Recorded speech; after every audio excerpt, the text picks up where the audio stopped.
Ladies and gentlemen, welcome to another fun episode of Photoshop Party. This week, we are lucky to have the wonderful, the talented Shannon. Now, do you go by Shannon Squires or Shannon Taves? So Shannon Squires is what I do business under, and it's what most people know me as. Taves is my married name. Okay, So so that's what it's legally at, is Shannon Taves. we'll keep it as Shannon Squires because that's the way. That way, you're not married to me. There you go. Most I'm, people say Shannon Squires just because that's how they know me in the photo world. yeah, that's true. Totally fine. Yep. Anyway, you guys are lucky to have her here today. She is a master photographer, master craftsman, master artist, certified professional photographer with PPA. She is basically the bomb. So I'm just going to turn it over to her. I'm not going to waste your time talking about her. I'm just let her go and we're going to have some fun. So it's all yours, Shannon. Yeah, sounds good. So I guess I probably need to share my screen too, huh? That would probably help. Hopefully we can Probably do helps that. a little bit if we're doing Photoshop, right? Definitely. So, I mean, gosh, it's interesting when people ask me to come and speak for them in various locations and whatnot, because I never know what people are wanting to see from me. Previously, it's always been my fine art children stuff that most everybody wants to see me work through. I get a lot of skin questions. How do I edit skin? How do I retouch skin? And then obviously there's going to be some compositing things. So if there's anything specific you want to see me do, please feel free to speak up. I pulled up some of my just old portraits that I have on hand that we could kind of work through and see if we can't add some hint of compositing to it, perhaps. About an hour it's weird. We would just barely be scratching the surface when it comes to compositing work. So if there's anything specifically, like I said, that you have questions about, please feel free to speak up. I love an interactive group, so just holler at me. So I got a couple of images here. So usually when I shoot my portraits in studio, they end up looking a little bit like these ones. I shoot pretty much pretty underexposed actually for the most part. And the reason I do that is because of my editing process. So I like to really have an intimate editing process. I love to retouch skin. I like to do a lot of dodge and burn, which is why my style is what it is. So what's that? Did anybody have a question? Oh, something else. Okay, so I'm just going to kind of move along here. This is kind of I'm good. How are you? About how my portraits look like if I'm shooting outside. I shot this actually in Houston. And then let's see here. This one is another studio one. And then this one was shot on location using off-camera flash. So I do use off-camera flash on occasion outdoors. It just kind of depends on my mood and what strikes me. So let's start, I guess, with maybe doing a little bit of skin retouching. So something like this is a really good kind of way to look at skin retouching, because she does have texture to it, but she also has really great skin. If I were to be editing this one, she doesn't really have a lot that we would necessarily need to work with. So I'm going to dive in with this one here. So this was shot for a local salon that lives, they're actually right next to my studio.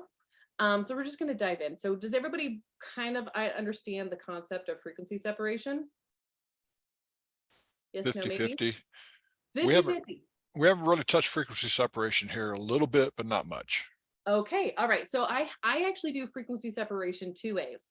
And so the way I describe frequency separation is when you're doing the traditional frequency separation, you're actually separating the tone from the texture of the skin. So and I always find it interesting because everybody's like, well, what's the difference between tone and texture? And so the best way that I can describe separating tone and texture is like, let's say you have a cake and it's this beautiful smooth cake. If you know what fondant is, it's very smooth. There's no ridges. There's no really any detail. It's just a very smooth cake. And that would be essentially our tone. So that's the skin tone underneath. So all the color variations and whatnot. Texture, if you were to put sprinkles on top of that cake, and they're just kind of sitting around the cake and they're on top of it in various areas, that's going to be your texture, right? It's tactile. And so that's going to be your texture. So what we're doing is when we're creating frequency separation, we're separating those two. So to create a frequency separation, there's lots of actions out there, but I like to, and I've actually created my own frequency separation action, but I'm going to show you how to build that yourself. So I'm going to press Command J twice on our layer, and I'm going to turn this top one off, and I'm going to start with this bottom one, and this is going to be our tone layer. For the tone layer, I'm going to come in here and we're going to do filter, blur, Gaussian blur. And when I'm in Gaussian blur, what I'm looking for is to up this radius, and we're going to up it to the point where you're seeing all these different tones and variation in the skin color.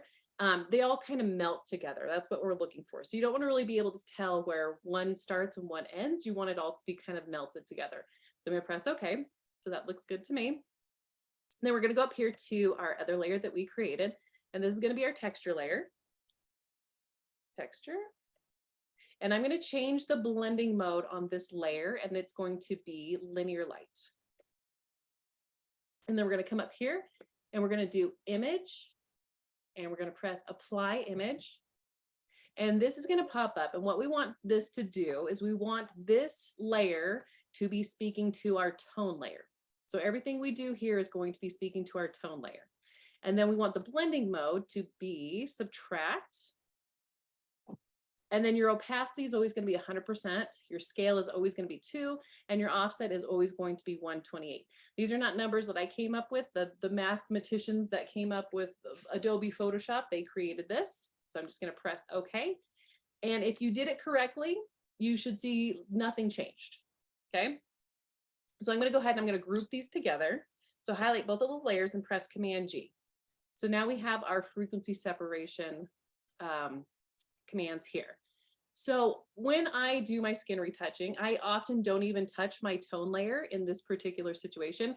What I really want is actually this texture layer. And this is where I do the vast majority of my texture correction.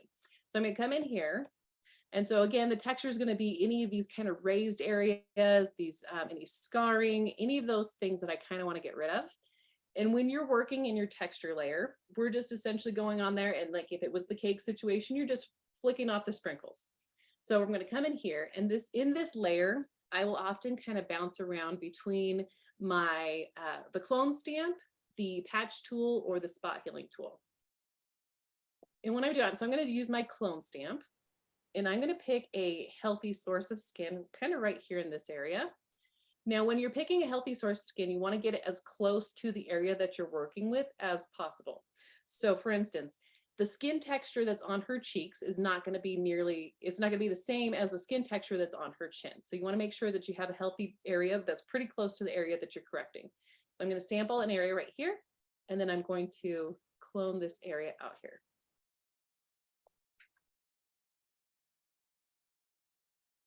And I'll kind of bounce around, and I keep selecting new healthy areas until I kind of get where, you know, the skin is looking the way I would like it to. So again, you can go to your patch tool as well. So I'm going to come over here. So the skin underneath the eyes is naturally the thinnest part, the thinnest skin on the whole face. And so people are always going to have dark circles. They're always going to have a little bit extra texture there because it is such a thin part of the face as far as skin goes. And then so I'm just going to grab that area, and I'm going to drag it into a healthier patch of skin. And I'm just going to kind of work my way around until that area kind of is a little bit smoother. So obviously when it comes to skin retouching, it's going to take at least a little bit of time. The amount of skin retouching you do, I guess, is probably going to kind of depend on your subject, but also what your business model is as far as how in depth you want it to be, because fashion editing for like magazines and whatnot is going to be a little bit different than if you're just dealing with a senior.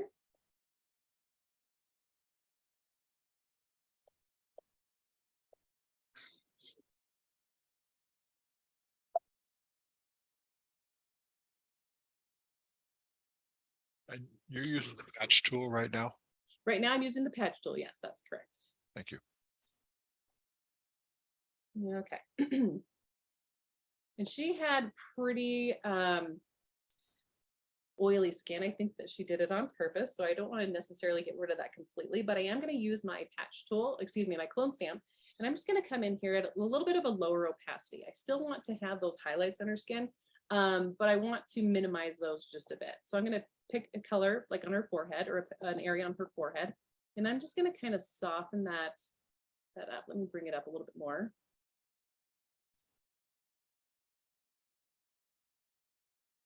And in this case, we might actually go in and use a little bit of the tone.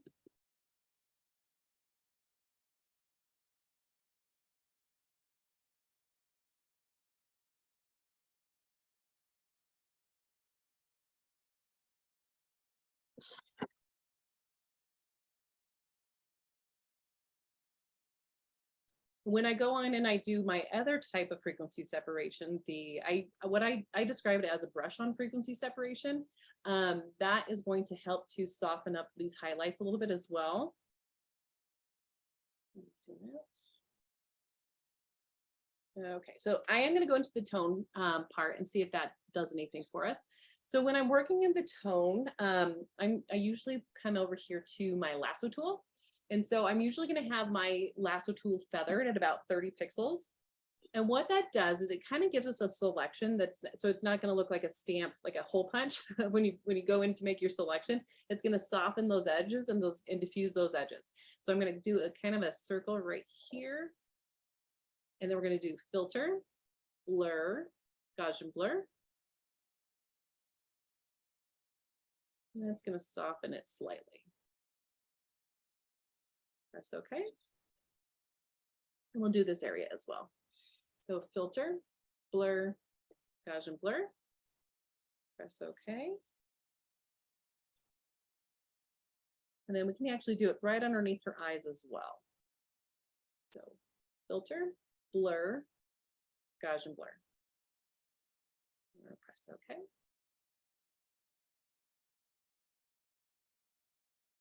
All right.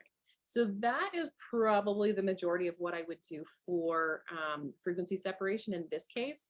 You can use this. Let me actually go in here and adjust this dry patch by her lip.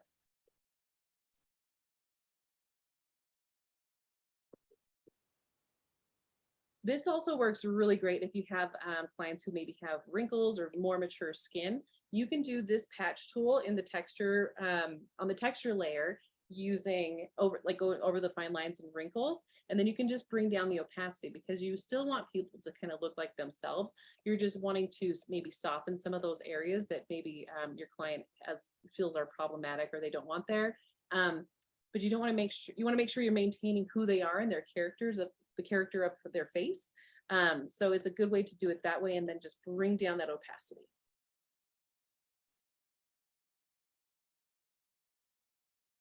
And a lot of questions that I get too is, how do you know what to leave and what to get rid of?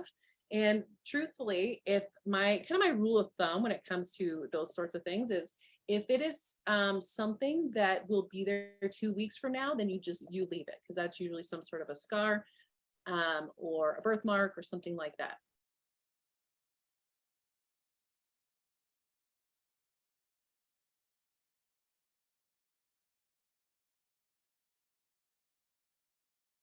I might soften this just a little bit more.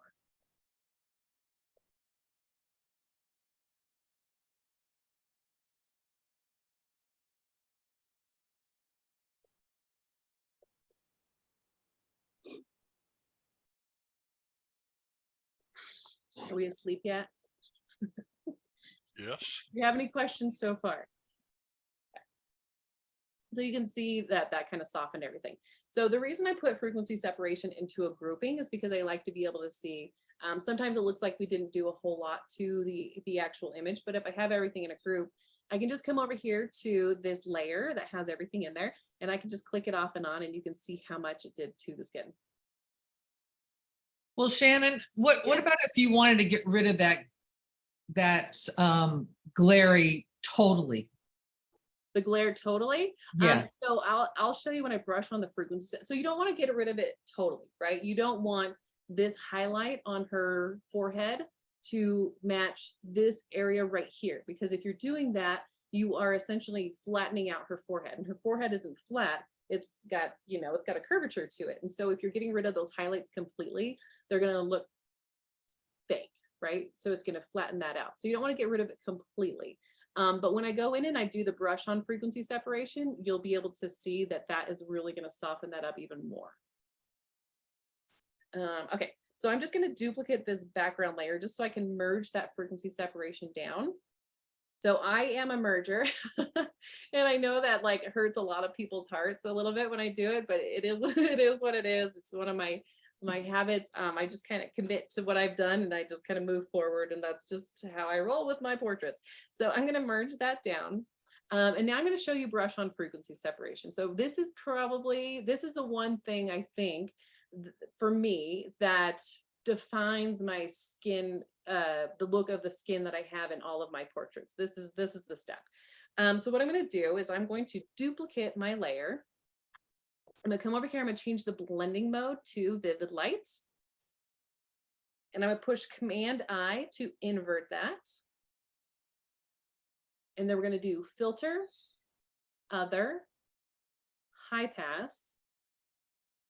All right. And then, so it's kind of how we set up the other frequency separation. What I'm looking for is those tones of the skin to be those larger areas of skin to be those tones to be melted, where you can't really tell where one starts and one stops. So I would say about like that. And then I'm going to press OK. And then I'm going to do a filter, blur, Gaussian blur. And then we're going to bring this down to the point. So again, we're just kind of looking at those larger areas of skin. Okay, so her forehead, her cheeks, all of those things. So one thing I do want you to kind of take note of in this case at this point is this. So this right here, this radius for this image looks pretty good to me. So I'm going to press OK here in just a minute. But before I do, I want you to take note of these weird halos that are happening around the edge of the face. Because when we go and we add a masking box to this, we're going to turn it off, we're going to invert it, and then we're going to brush it on. So when we go and we brush it on, we don't want to avoid having these halos pop up. So I'm going to press OK. I am going to add a masking box to that. And I'm going to push Command I to invert or make that invisible. And then I'm going to grab a white brush, and you can have your brush at a really heavy opacity because it will only go as far as what we created it for, right? So we made this specifically for her skin. And so it'll only go as far as what we created it for. So you can go on with a 100% brush if you wanted to. And we're just going to brush that on. And it always looks like it's not doing very much, but when I go and I brush it off and on, you'll see the difference. And because we saw that weird haloing effect happening, you want to avoid those edges of the skin. So we're going to avoid any hard edges. We're going to avoid any small details and really just stick to the large areas of skin.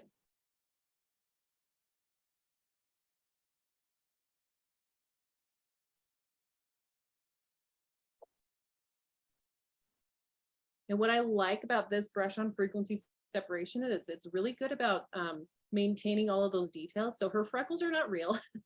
That is actually makeup, but this will kind of keep those in place. And so we're not here to get rid of any of the freckles or hide them or anything like this. This is just really coming in here and smoothing out the texture of the face as a whole.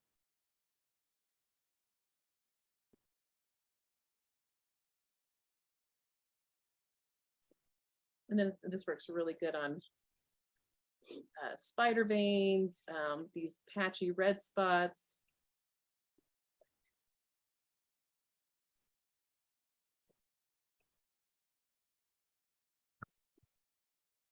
So how much time would you say you spend on each client as you're doing these?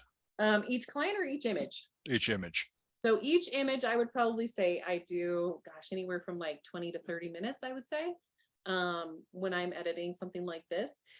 Keep in mind too that I'm not high volume at all. I'm definitely very much a fine art process. And so when my clients come to me and they come to purchase their images, they get anywhere from like 3 to sometimes 30 images. And so I'm just very realistic about how long it's going to take, because I have other clients, not just one at a time.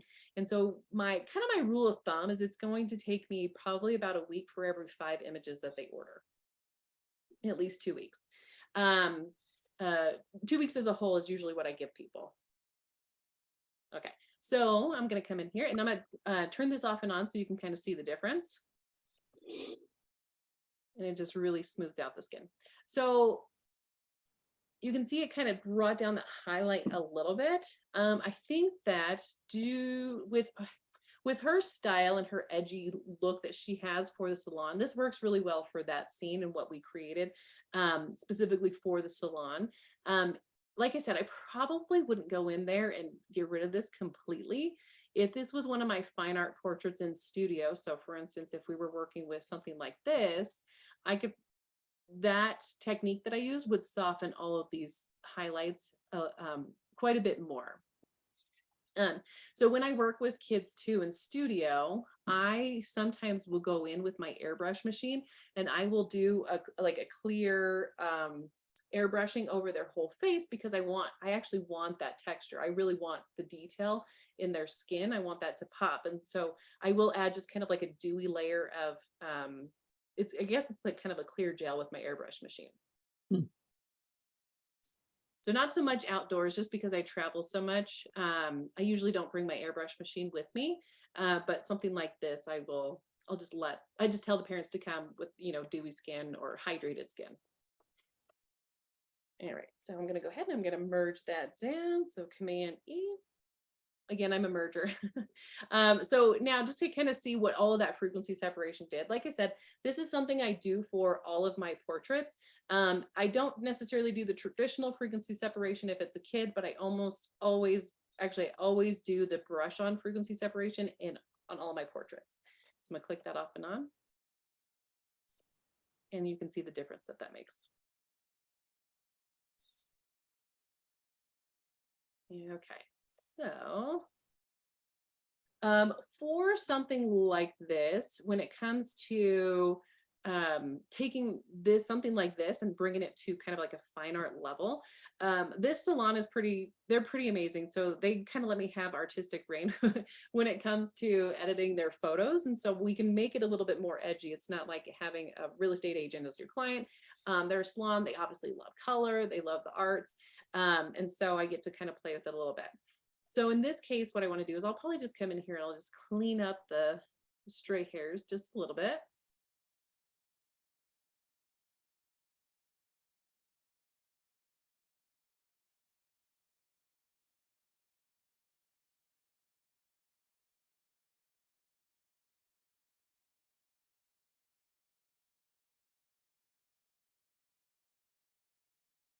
And using the healing brush for the stray hairs. Yep. So this is the spot healing tool. Right. Sometimes you can use the patch tool, but it just kind of depends on how far out the hairs are from her head. And sometimes too, I'll come in here and I'll use the liquefy tool. So if you do filter and liquefy, the only thing you have to worry about when you are using the liquefy tool is where you're pushing from. So for instance, there's this rail right behind her.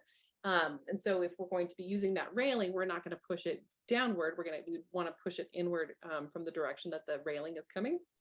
But this is a really good way to kind of smooth out hair and shape hair. I do this a lot with my maternity mamas too, like around, like with flowing fabric. If, a lady wants a little bit extra volume or a little bit more shaping to her hair, I will do this.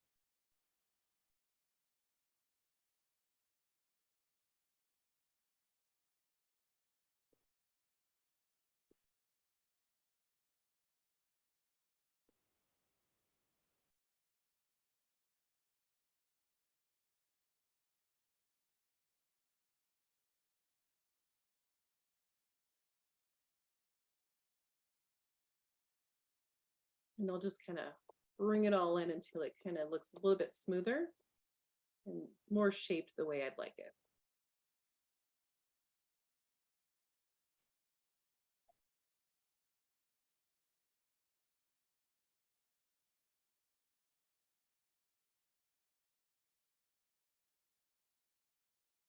one thing too, before I jump out of liquify.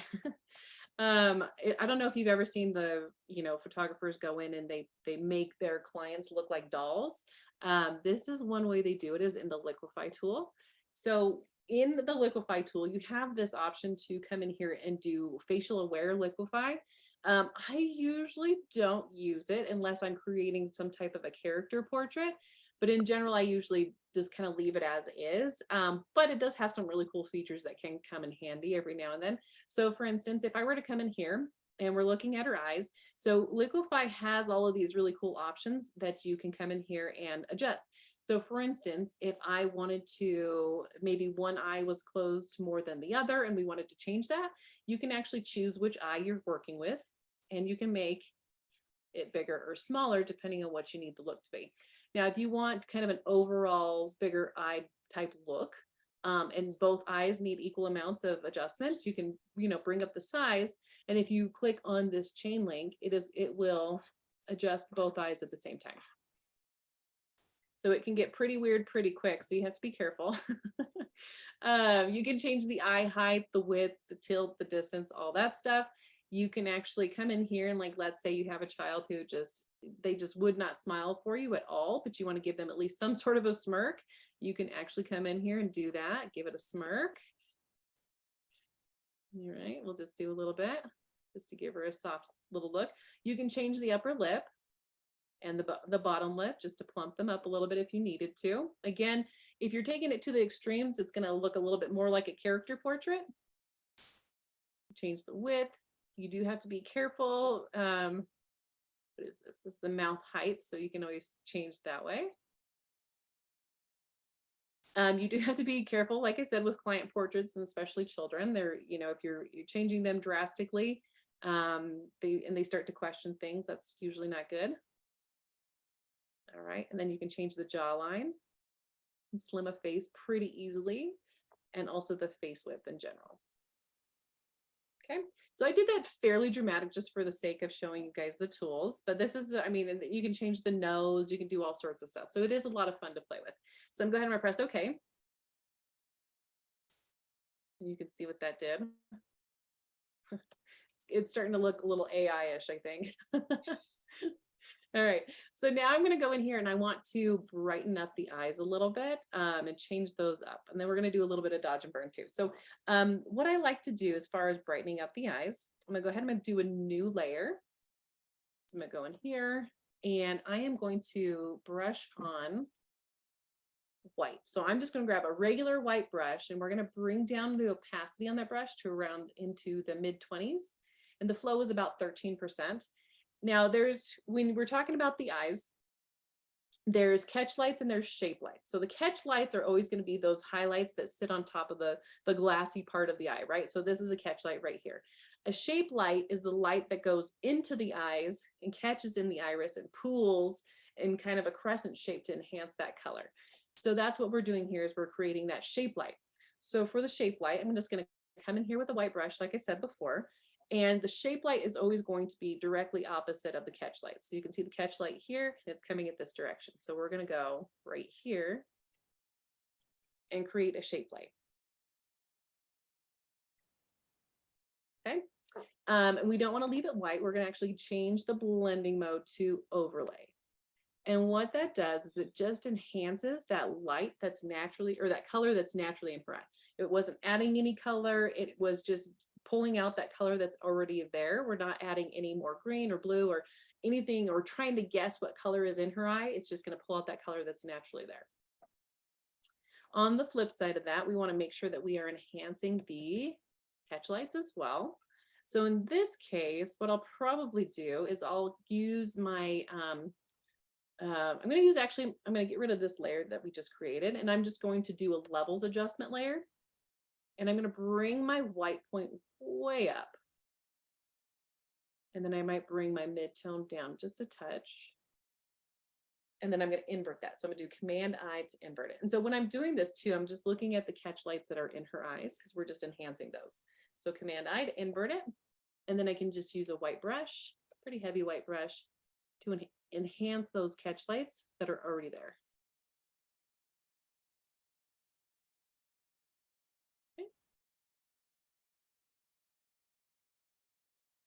And then we'll zoom out. It's looking pretty good. Okay, so I'm going to merge that down because I like where we're at with that. So Command E. Okay. When I'm doing like kind of a fine art portrait, like I said, I almost always will paint it in a photorealistic type of way. So I'm going to do a new layer. And I'm gonna come over here to my brushes. So I use a lot of I use Olive Richard's brushes. I get nothing for saying this, but I do love his brushes. So these particular brushes come from his wildlife pack. And so I'm going to use the B3 hairbrush from his wildlife collection. We're going to come over here. We're going to use a mixer brush. And in that mixer brush, I'm just going to comb this through the hair. So when you're doing this and you're using the mixer brush, a lot of people ask me, what is a mixer brush? We're not actually laying down any color or anything like that, but what we're going to do is when you have a mixer brush basically you can picture a plain white dry canvas, and then you put a little dot of red paint, and then you put a little dot of blue paint right next to the red paint, and you just take your finger and you start on the white canvas and you drag it through the red paint, and you keep dragging through the blue paint, and you keep dragging back onto the dry canvas. That's essentially what a mixer brush is. You're not adding any color, you're just dragging all those colors through each other until that paint kind of runs off of the brush. So when you're dealing with hair, you want to make sure that you're dragging through the hair in the same direction that the hair is flowing.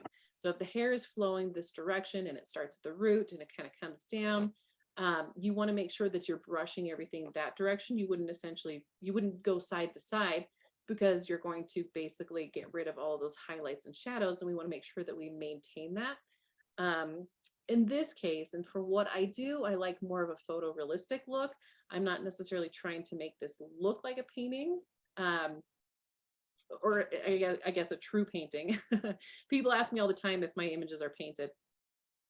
And so I wanted to have sort of a painted look, but I really still want to maintain that photorealism.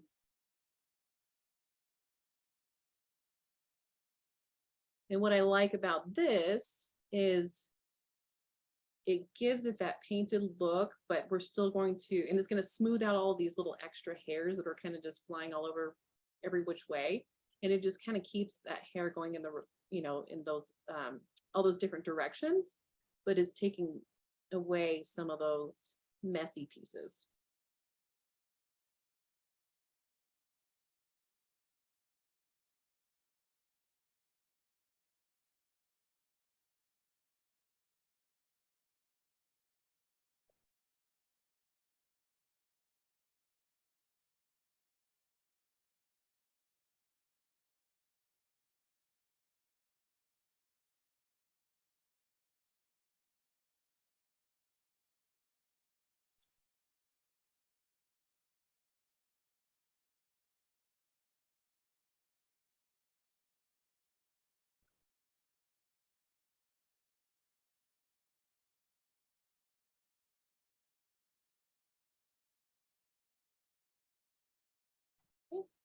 So I'm okay with that, I think. So what I'm going to do is like I said, I want it to be photorealistic. So what I'm going to do is I'm going to come in here on this layer that we painted on and just bring down that opacity. So if I click it off and on, you can see it. It almost looks like a painting, but it still has all those little bits of life tucked in there.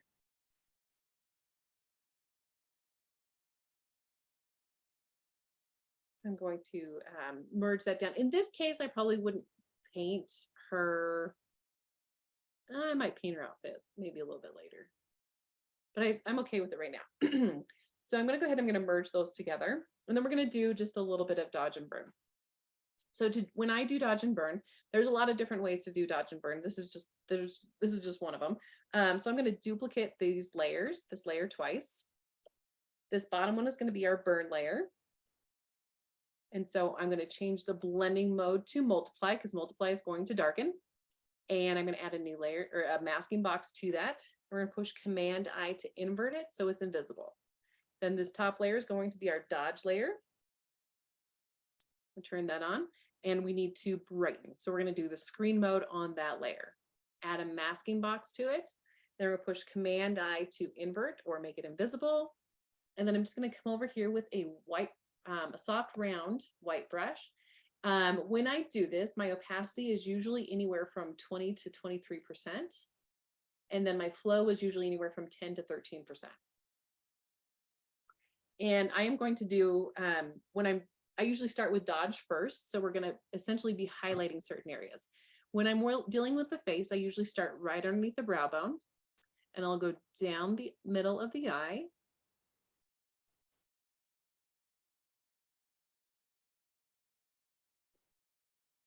And then I usually do the cheekbones, just a touch. And the forehead we won't mess with because it's already bright enough. But then I will go down across the Cupid's bow, which is that little bow part above the top of the lip, down the middle of the lip and the fatty part of the lip, onto the chin. And then I usually use this to enhance those highlights in the hair as well, just to give it a little bit more depth and dimension.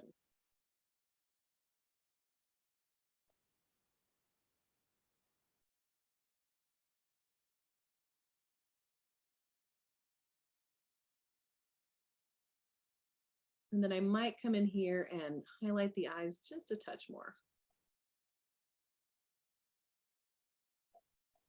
And then I'll go back in, I'll go into the burn tool and basically do the opposite.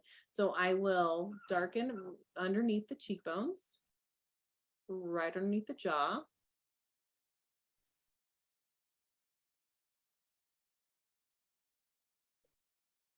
I like to go in here and darken the lash area.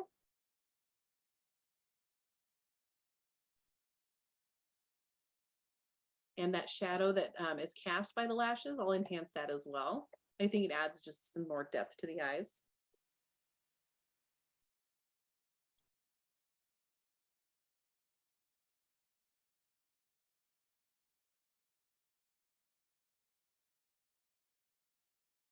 And I'm actually gonna, this is actually a really cool trick too. If you are dealing with somebody who has kind of sparse eyebrows, I mean, she has fairly sparse eyebrows, and you need to go in and kind of adjust them a little bit, this is actually a really cool tool. So if you come in here and you do a hard round brush, and you bring that all the way up to 100% flow and 100% opacity, but you bring your brush down to 1 pixel, you can actually come in here and draw those eyebrow pieces back in.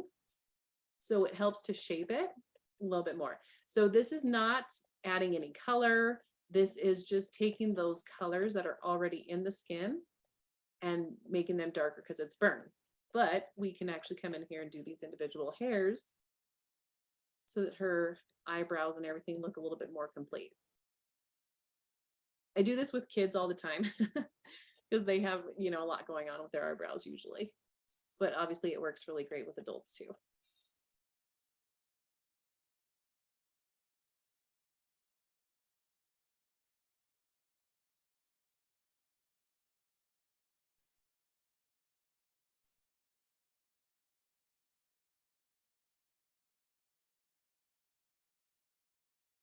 So if kind of a little backstory on me, I think I'm a little bit more particular about makeup and eyebrows and different things because I was actually a makeup artist before I was well, actually, I shouldn't say before I was a photographer. I went to art school for photography. I took a little bit of a break and I was a makeup artist for 6 years. And so I am pretty in tune with how makeup should look and how eyebrows should look, and also how to contour a face. So, okay. That looks pretty good. And then so I'm going to click this off and on this burn tool so you can kind of see what that did for her brows and for her face in general. On the burn tool, I will actually use this. So again, we're going to go back to a soft round brush. We're going to be anywhere from 20 to 23%, and we're going to bring down the flow to anywhere from like 10 to 13%. And I will use this to add definition to the hair, like I said before. So the same way I kind of went in and added highlights, I'm going to go in here and add depth to the shadows of the hair.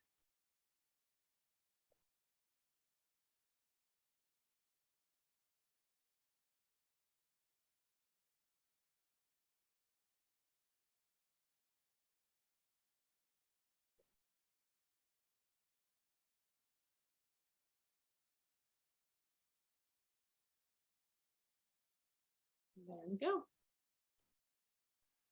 And then I merge that down, and I'll show you kind of how far we've come. That's pretty dramatic. I went dramatic for your sake. Obviously, if this was just her, I wouldn't have shaped her face quite so differently. Anyways, so I know we're getting close to our time. Do we have questions or special requests? How are we doing, Michael? We are doing good. I haven't seen any questions in the chat yet. Anybody Shannon, have? oh, sorry. This is Hi. John Powers, Shannon. Hi, how are you?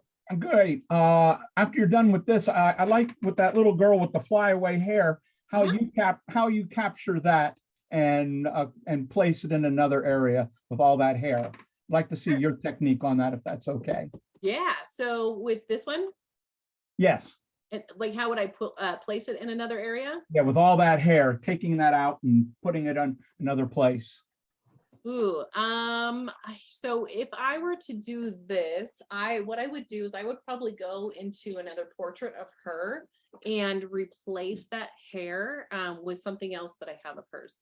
So let me see if I got that. You can capture all that hair with topaz really easily. Oh yeah, I don't use topaz. So I probably couldn't speak to that, but I know that here's the thing about me, I do everything the hard way. I do.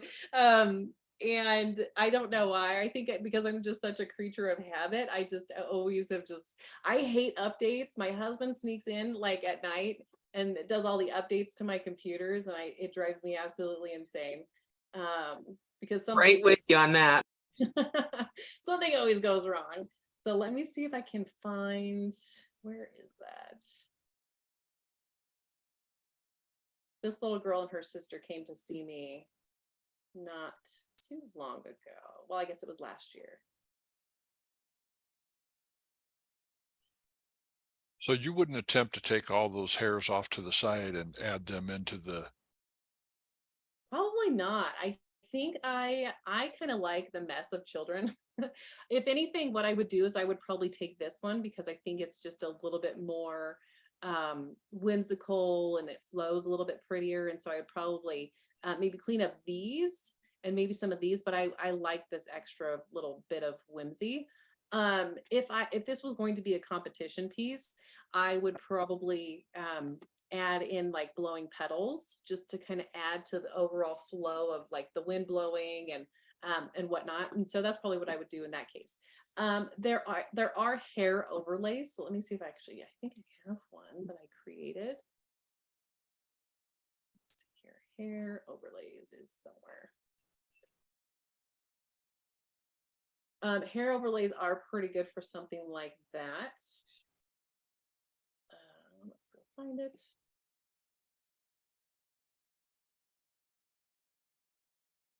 He always comes in, my husband, he always comes in here and changes my icons too. And he'll do it, I'm very visual, so I like to see the individual icon blocks, and he changes it to a list. Let's see here.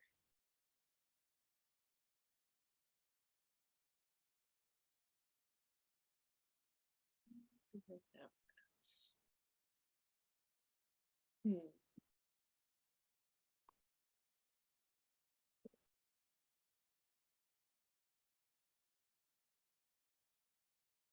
I think I had one of Richard's too. Let me see if I can find one of his. So yeah, essentially what I would do is I would come in here with a hair overlay and either add that to it, or I would take this piece. So like, let's say I wanted to use that other image.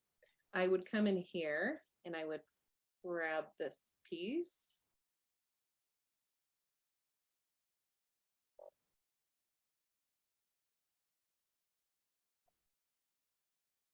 Drag that into our image.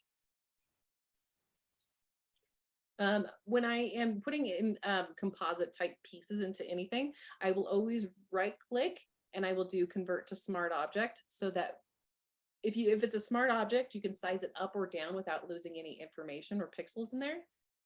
So I would probably come here, place that so.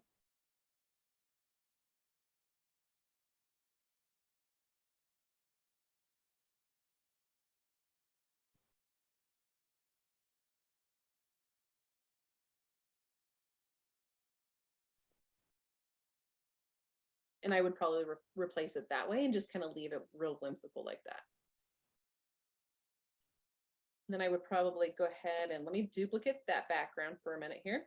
And I'm going to merge that to the other one. So Command E. And that's where I would probably come in here with the patch tool and just go in here and really clean it up. I change out my backgrounds quite a bit as well. So I'm not too worried about this darker patch on it at all. Because what I'll do too is I go into and I change my backgrounds with my own hand painted backdrops. So when I started shooting in studio, I had the hardest time finding great backdrops that I liked. They always were too blotchy or spotty, or the color was way off. I could never find something that I really truly liked. So I started painting my own digital backdrops in Photoshop. And so now, like, I'd say 8 times out of 10, I'm shooting on a gray backdrop so that I can go in and replace it with one of my own backdrops.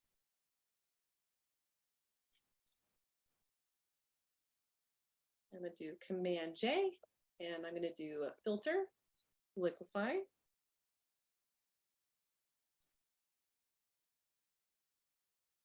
Oh, I merged it down before we cut out the flowers.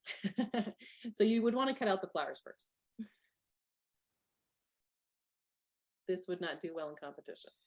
Okay, so I'm going to smoosh that down a little bit and just shape her hair.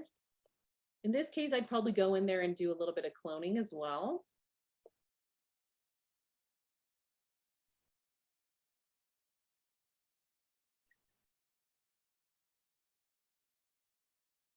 And this is where I'll kind of go in and I'll shape it to kind of add a little bit more life and whimsy to it. And I would probably even come in here and draw more hairs in here.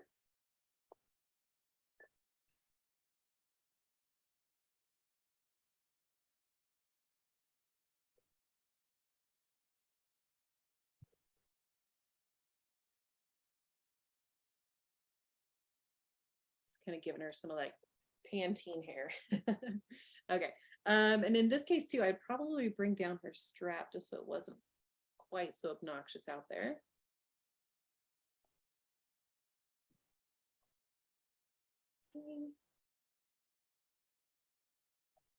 Okay.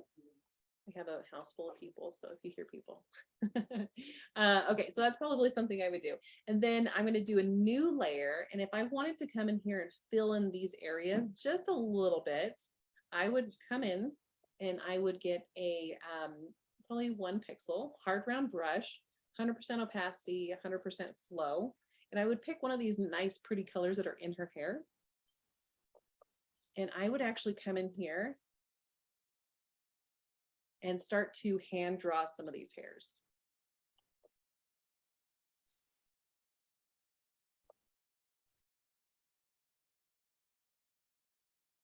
I would start with some highlights, and then I usually will do multiple layers of this.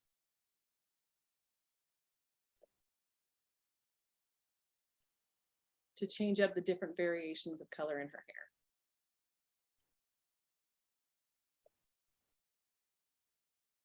But this way it doesn't look quite so random and piecey, but I'll sit here for a while and do this.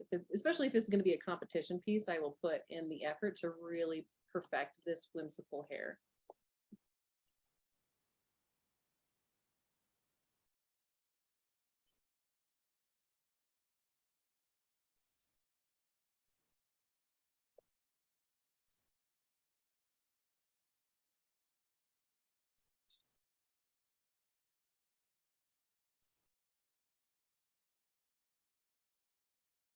That way it looks a little bit better. If I were going to continue with this image too, I would probably come in here and get rid of this hair at her back and just kind of shape this up just a little bit more as well.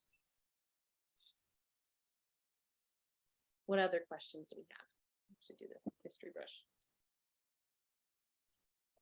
Because I didn't erase that off of the flower, I'm just going to use my history brush at this point.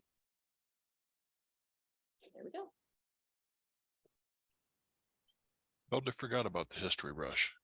You forgot about the history brush? You know, sometimes I forget about the history brush too, because I'm usually too deep into my image to where the history brush doesn't work. It worked Like there.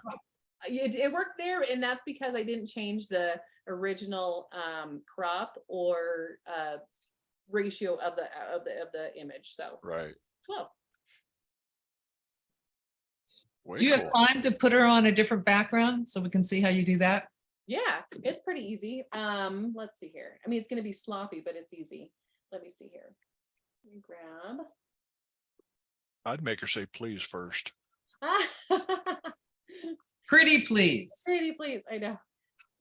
I'm surprised that wasn't my response. I have 3 small children. I just have to mess with Cindy. That's, You got it. I have to mess with people too. I like it. Okay. Let me find one.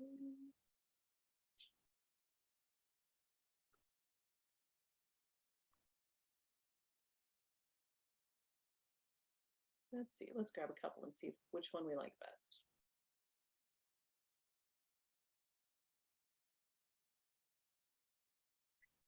Okay. So these are some of my hand painted digital backdrops. I don't love that one. This one's not horrible. Let's do, there's one other one I really like.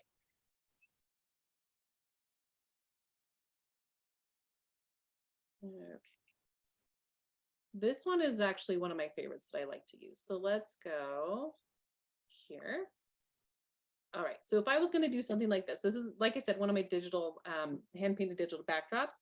I would bring down the opacity just to kind of see how I like it placed. And so if I am going to be working with a subject like this, I can do this a couple of different ways. I'm going to go in here and I'm going to go ahead and I'm going to say select subject. So I'm going to do a quick select tool and we're going to say select subject. And Photoshop usually does a pretty good job of even finding those little hairs and everything. Cutting out a subject this way is not necessarily going to be as intense as if you were going to be cutting them out for a composite. So I'm going to turn off that background layer. We're going to do select and mask. And you can see it did a really good job overall of getting all those individual hairs and whatnot. So I don't really have too many concerns in this particular selection aside from these little pieces down here. And this is the refine edge tool. So it's going to be this little brush up here that looks like a hand grabbing a paintbrush. And then I will use this to come in here and refine this back area here. So again, if this was a composite image, I would probably take the time to refine this just a little bit more and really get that perfect cut, because I know what we're going to be doing next. I'm not going to overly nitpick that. So if this is the case and I'm putting in a backdrop with this particular subject, so we have that selection there, and all I have to do with this selection is push Command J. And what that does is it puts a cutout of her on her own layer. So then I can go in here and I can just grab this backdrop and drag it behind her. And then we have our subject on top of the backdrop. Obviously there's still some concerns of like the hair and different things right here in that gray area that's kind of poking through. So we can address that in a couple of different ways. We can bring down the opacity of that backdrop if you want it, just kind of hints of it. We can add a masking box to it, and we can do, we can brush off some of the backdrop so that it reveals the backdrop that was originally behind her. But oops, go back. We need our soft round brush, and we're going to bring down that opacity to around the 30% and bring it down to kind of a low flow as well. And I would just kind of tap around to reveal kind of some of that backdrop there. But again, it just kind of depends on how much of the backdrop you want to be there. If there's a scene in the backdrop, I usually bring down, if it's a painted backdrop like this, I will keep it, pretty like a low opacity, just to kind of change it up just a little bit. If it is a scene, obviously we need to be more particular about how we're cutting everything. And how we're placing it and whatnot. But so if I'm getting to this point, and let's say I have the opacity up fairly high, I will add my backdrop and everything else before I do any painting or dodge and burn. So for instance, if let's say we made it and we like, how the image is and we're ready to move on, I would do So I'm going to do a stamp visible. So Shift, Option, Command E, and that puts everything that we just did on its own layer. And then once everything is in place where we want it, that's when I would come in here and I would do my painting. So I'm going to use the hairbrush, and then I'm going to paint it. And so what this does is it just helps to hide all of those flaws and those lines in the backdrop. And it just helps us to further kind of merge everything together and hide everything.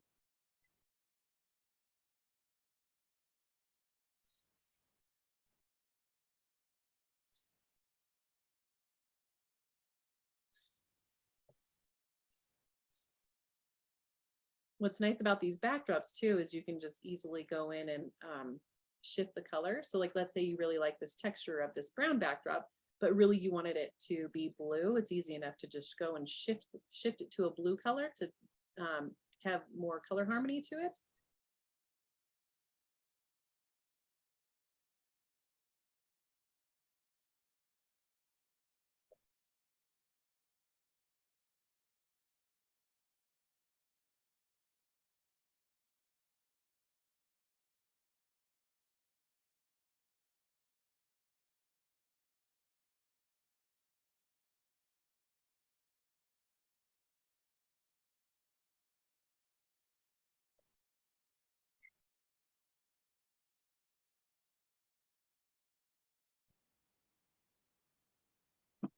And then I would bring down the opacity just a little bit.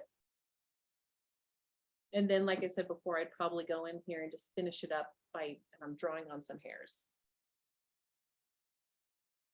Did that help answer that question? Thank you. Sure did. Thank you. Good. You're very welcome. Yeah. You can see the difference.